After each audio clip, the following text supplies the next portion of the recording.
Osvaldo Rosero, ex gerente de Flopec. Buenos días, un gusto tenerlo en estos micrófonos. Para entrar en contexto, ¿por qué cree que fue separado del cargo el anterior gerente de Flopec, el vicealmirante Johnny Estupiñán?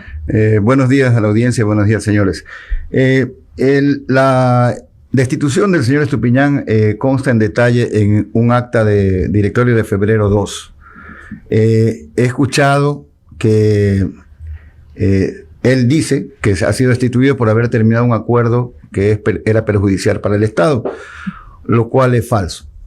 No obstante, ese argumento fue puesto en un oficio al presidente y fue puesto también en conocimiento de la Asamblea Nacional. Y es tan falso porque el acuerdo nunca se lo terminó. Él envía una comunicación a los socios del acuerdo indicándole que revoca la terminación y posteriormente sigue la instrucción de la Contraloría que le dice que él debe revisar las condiciones del acuerdo y corregir para recuperar al Estado lo que supuestamente era perjudicial, y lo cual presenta en un plan el día 7 de marzo del 2022 con oficio GGR 086. Establece todo un plan de recuperación y en lo fundamental dice: es riesgosa la terminación anticipada. La actual administración está evaluando la terminación del acuerdo y ha presentado un plan de acción. Entonces, marzo 7. Sin embargo, en marzo 22 le dirige una carta, cuando él ya había sido destituido, al presidente diciendo que lo han votado porque ha terminado un acuerdo. El acuerdo no estaba terminado. Y de hecho, se cumplió todo ese plan para recuperar al Estado lo que la Contraloría había dispuesto. Entonces, no comprendo la razón, porque me parece un argumento muy audaz. Porque él ha salido y veo que en la posta le han dado espacio y ha dicho que todo esto es parte de los negociados del señor Luque. Eso no es así, ese es un argumento falso y un argumento fraudulento, porque los documentos, él no muestra ningún documento, los documentos están aquí. Inclusive tengo el acta del directorio. El señor es removido porque él no se presentaba a los directorios. Él tenía que presentarse, se le exigía que presente estados financieros de la empresa por 3 oportunidades y no los presentó. Y en esa época yo era asesor del directorio. Entonces yo puedo dar fe porque estoy ahí y traje inclusive copia del acta del directorio de esa época en que los ministros se reúnen y deciden finalmente solicitarle la renuncia porque el señor no iba a las reuniones. Y eso es realmente grave. ¿Qué hizo Flopec tras la recomendación de la Contraloría de que revise los contratos de transporte de petróleo? Creo que tuvimos la feliz coincidencia que estuvo el señor Roberto Aspiazo aquí y él dejó marcada la importancia del sector petrolero. El complemento de Petroecuador en la exportación del petróleo o en la importación de derivados es Flopec. No se podía terminar ese acuerdo técnicamente de una forma tan burda, porque eso significaba retirar 12 barcos que dan servicio a Petroecuador. Y eso, en ese momento, Flopec no tenía la capacidad financiera para reponerlos, porque en ese acuerdo era un acuerdo de barcos. Entonces, lo que hicimos fue seguir justamente el plan que el señor Estupiñán dejó hecho, con ciertos correctivos, ¿no? Renegociar las tarifas de los barcos, terminar los contratos de los barcos que eran onerosos y reemplazarlos, ¿no? Y establecer mejores condiciones económicas para la empresa. Y los resultados fueron tan evidentes que pasamos de tener utilidades de 2 millones al año a tener, 2 millones de utilidades al mes, a tener entre 11 y 20 millones de utilidades a partir del mes de marzo del 2022. Entonces, el plan funcionó, había que ejecutarlo. Entonces, ¿qué era lo conveniente para el país? Ponernos a pelear con una empresa, tener el riesgo de que los buques se vayan y no poder atender al país, o corregir los contratos, ¿no? Y entrar en un proceso que esta desvinculación se va a dar, ¿no? Porque yo lo comenté muchas veces con el directorio, para rehacer nuevamente las asociaciones. Porque estas asociaciones fueron hechas con procedimientos que no eran transparentes ni competitivos, ¿no? Y tiene que hacerse un proceso competitivo. Entonces, para ello el directorio generaba un reglamento de asociatividad que ya está listo y lo van a publicar, y con eso se puede rehacer la relación con otra empresa y a través de un proceso en el que concursen varios interesados. Por ley, la reserva de carga lo tiene Flopec para todo lo que significa el petróleo. Así es. ¿Por qué esta empresa no es una de las más ricas del Ecuador cuando por ley le dan la posibilidad de que sea la única que puede manejar el tema del movimiento del petróleo? ¿Qué es lo que ha pasado? ¿Por qué no tenemos una extraordinaria empresa llamada Flopec? Bueno, en este momento esta es una de las empresas más ricas del país. ¿Ya? Yo le traje las utilidades de los últimos 5 años. Negativo, 50 positivo, negativo. El año pasado cerró con 180 millones de utilidad y casi 1.000 millones de facturación. Estamos casi a la altura de Claro. O sea, Muy rentable. Esta es una empresa rentable y es una empresa de las más productivas para el país.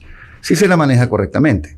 Entonces, obviamente también me sorprende que digan que hay un peculado, porque eso han dicho en la Asamblea, cuando tenemos la facturación histórica más alta en los 50 años de la empresa. Y esa es la pregunta que tenía yo en la duda. ¿Por qué involucran a Flopec en el tema del peculado? Ya que está ahorita de moda el tema del juicio político, sí valdría la pena conversar con la persona pues que estuvo en ese momento en esta negociación o estuvo pues al cargo de la empresa Flopec. ¿Qué es lo que se alega en el juicio político para meter a Flopec en este embrollo? Juicio político. Sí, lo que se ha alegado es la información que ha provisto, una falacia que ha entregado el señor Estupiñán, diciendo que a él lo han votado porque terminó un contrato oneroso para el Estado, que el presidente lo sabía y que por eso el presidente se vuelve cómplice de la situación. Lo cual es falso, porque ya, como he demostrado, el contrato nunca fue terminado. El contrato entró en un proceso de renegociación, ¿no? Pero esta información él no la entrega a la Asamblea, se la guarda. Entonces la Asamblea se queda con la idea de que el presidente sabía y adicionalmente él dice que no le han contestado. Yo aquí traje el oficio de respuesta. El oficio con el que se contestó al señor. Justamente lo mismo que estamos conversando en este momento. Usted no terminó nunca el contrato entró en una renegociación y producto de la renegociación tenemos los resultados financieros que estamos mostrando. Sin embargo, tampoco entrega el oficio de respuesta. Entonces, obviamente, el presidente dispuso que Flopec responda, porque Flopec tenía los argumentos. En ese momento el gerente general era el señor Cristian Panchi. Esta es la copia del oficio. Le puedo dejar versión digital también. Entonces, obviamente la Asamblea ve que al presidente le informan un supuesto prejuicio que el presidente supuestamente no ha respondido y asume obviamente la consecuencia de esa afirmación. Estamos conversando con el ex gerente de Flopec, Osvaldo Rosero.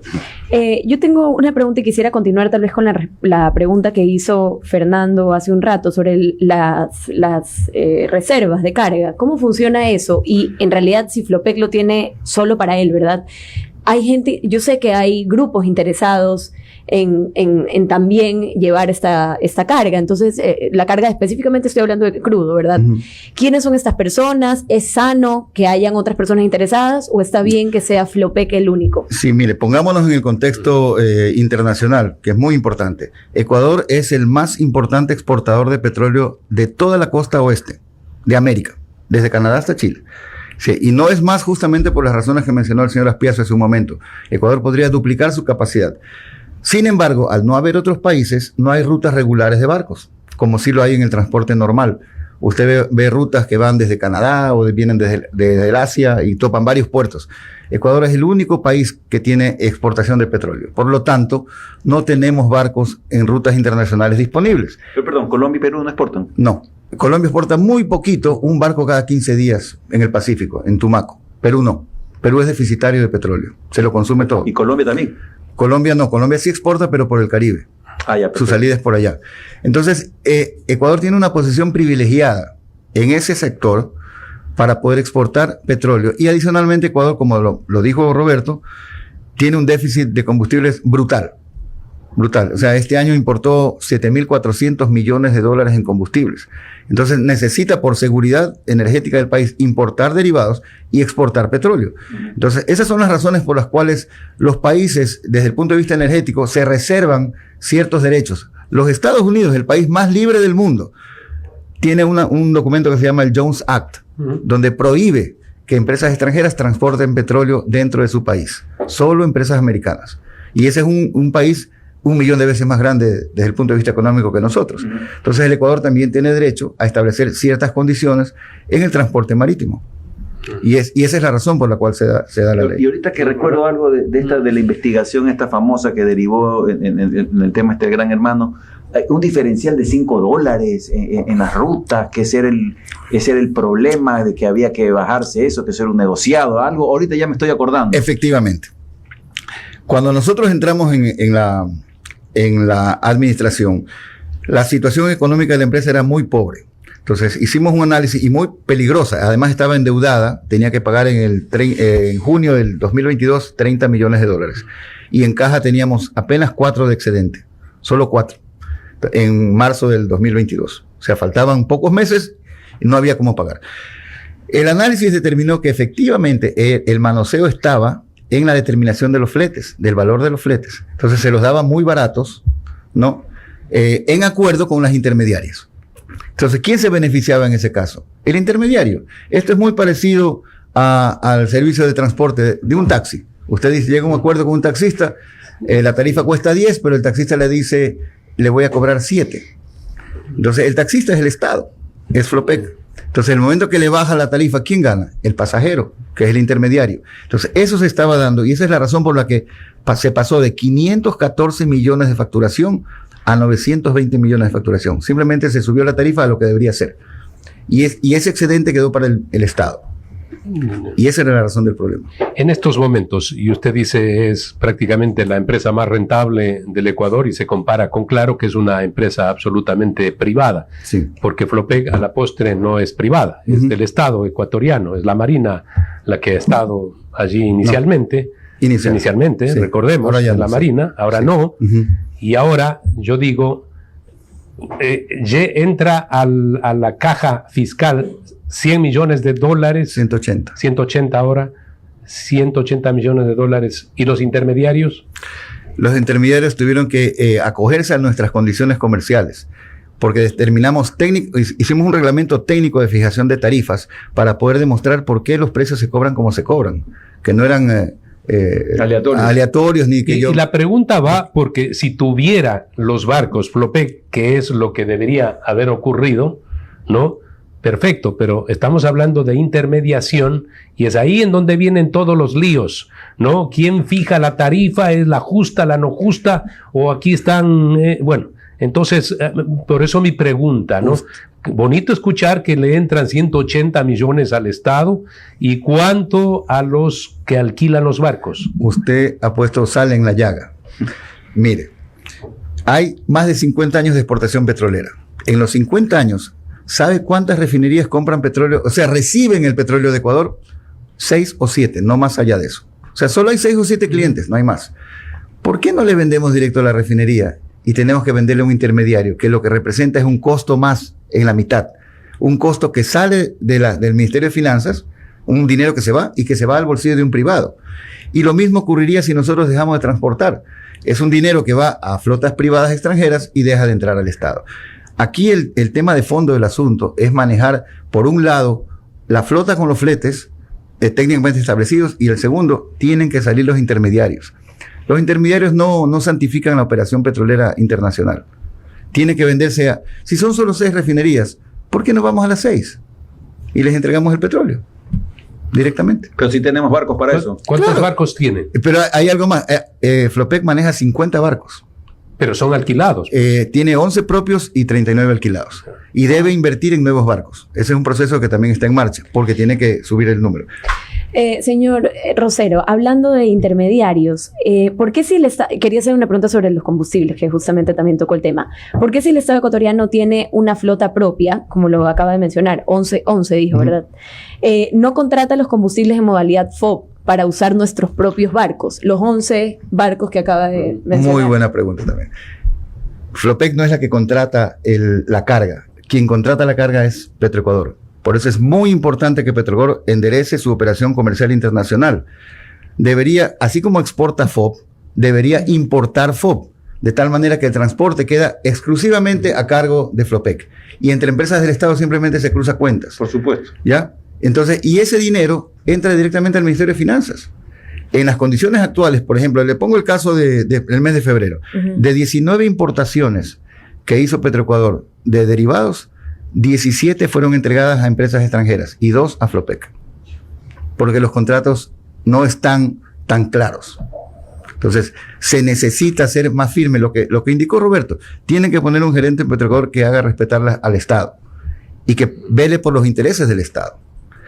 Le voy a dar un dato más. Cuando nosotros empezamos, se hacían compras de combustible en alta mar. Entonces yo pregunté, ¿qué país emite el documento aduanero? O sea, ¿qué? ¿Neptuno, Poseidón? Sí. No, pues, o sea, y eso no era, o sea, era inadmisible. Entonces yo le dije, nosotros como Flopec no vamos a coger en alta mar petróleo. Tenemos que ir a un país, a un muelle, a un terminal, que se sube el inspector aduanero del país de origen, la autoridad marítima, la autoridad portuaria, y con toda esa documentación legal, nosotros venimos. Pero hasta eso se hacía. Increíble. Bueno, muchísimas gracias. Clarísimo, el señor Osvaldo Rosero, ex gerente de Flopec.